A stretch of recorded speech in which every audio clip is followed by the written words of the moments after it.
బీహార్ పేరు చెబితే బందిపోట్ల రాజ్యం, దొంగల నిలయం, రాక్షసుల ఆవాసం అన్నట్లు భయపడిపోయేవారు. ఇదంతా దశాబ్దాల కిందటి మాట. సమాచార వ్యవస్థ, టెక్నాలజీ విస్తృతం అయ్యాక ప్రజాస్వామ్యం బలపడింది. అయినా అప్పుడప్పుడు చోటు చేసుకునే కొన్ని ఘటనలు పాత చేదు జ్ఞాపకాలను గుర్తుకు తెస్తూనే ఉంటాయి. ఎంతో ఘనమైన చరిత్ర ఉన్న బీహార్ ప్రతిష్ట అనుమడింపచేసే రీతిలో పాలన సాగుతోందని అనుకుంటున్న తరుణంలో కొన్ని ఘటనలు ఉలిక్కిపడి పాత గుర్తులను తట్టిలేపేలా చేస్తున్నాయి. తాజాగా జరిగిన ఓ ఘటన తీవ్ర దుమారం రేపింది. ఇంతకు ఏంటా ఘటన, ఎలా జరిగిందనేది ఈ వీడియోలో చూద్దాం. బీహార్లో ఓ వ్యక్తి తన కుక్కకు డాగ్ బాబు పేరుతో నివాస ధృవీకరణ కావాలంటూ దరఖాస్తు చేసుకున్నాడు. జూలై 24వ తేదీతో సర్టిఫికేట్ జారీ చేశారు. ఈ రెసిడెన్స్ సర్టిఫికేట్ లో కుక్క పేరు డాగ్ బాబు అని, తల్లి పేరు కుటియాదేవి, తండ్రి పేరు కుత్తాబాబుగా పేర్కొన్నారు. కుక్క ఫోటోతో జారీ చేసిన ఈ సర్టిఫికేట్ ను సోషల్ మీడియాలో షేర్ చేయడంతో వైరల్ గా మారింది.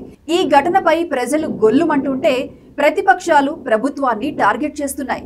ఇది పాలనా వైఫల్యానికి నిదర్శనమని, ప్రభుత్వ వ్యవస్థలపై ప్రజల్లో నమ్మకం పోతుందని ప్రతిపక్షాలు ధ్వజమెత్తాయి.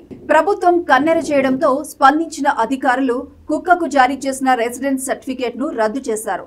కంప్యూటర్ ఆపరేటర్ తో పాటు సర్టిఫికేట్ జారీ చేసిన అధికారి పైన సస్పెన్షన్ వేటు వేయడమే కాదు, పోలీస్ కేసు కూడా నమోదు చేశారు. అధికారులను తప్పుదో పట్టించారనే అభియోగంపై దరఖాస్తుదారునిపై కూడా కేసు నమోదు చేసి జైలుకు పంపారు. ఈ వ్యవహారం సద్దు మణిగినట్లేనని అనుకుంటున్న తరుణంలో తాజాగా మరోసారి అలాంటి ఘటన చోటు చేసుకుంది. అది కూడా బీహార్లోనే. నవాడా జిల్లా పరిధిలో ఉన్న సిర్దాల బ్లాక్ లోని ఆర్టీపీఎస్ ఆఫీస్ కు డాగేష్ బాబు అనే పేరుతో మరో కుక్క ఫోటోతో రెసిడెన్స్ సర్టిఫికేట్ జారీ చేయమంటూ దరఖాస్తు చేశారు. స్థానిక అధికారులు వెంటనే ఉన్నతాధికారుల ద్వారా నవాడా జిల్లా కలెక్టర్ రవిప్రకాష్ దృష్టికి దీన్ని తీసుకువెళ్లారు. గతంలో జరిగిన ఘటన మొత్తం ప్రభుత్వ యంత్రాంగానికే తలవంపులు తీసుకొచ్చిన విషయం గుర్తులేదా అంటూ కలెక్టర్ తీవ్రంగా మండిపడ్డారు. దరఖాస్తు చేసిన వ్యక్తిని అరెస్ట్ చేయమంటూ ఆదేశాలు కూడా జారీ చేయడంతో పోలీసులు వెంటనే అదుపులోకి తీసుకున్నారు. కొందరు సరదా కోసం ప్రభుత్వ యంత్రాంగాన్ని, పాలనను అపహాస్యం చేసే ఇలాంటి పనుల వల్ల ప్రభుత్వ వ్యవస్థ, అధికారులు ఇబ్బందులు పడే పరిస్థితి వస్తుందని కలెక్టర్ మండిపడ్డారు. ప్రభుత్వం ప్రజాస్వామ్యబద్ధంగా అందిస్తున్న సేవలను స్వేచ్ఛ పేరుతో ఇలా దుర్వినియోగం చేయడం సరికాదని, ఇలాంటి పనులు చేసిన వారిపై కఠిన చర్యలు తీసుకుంటామని కలెక్టర్ హెచ్చరించారు.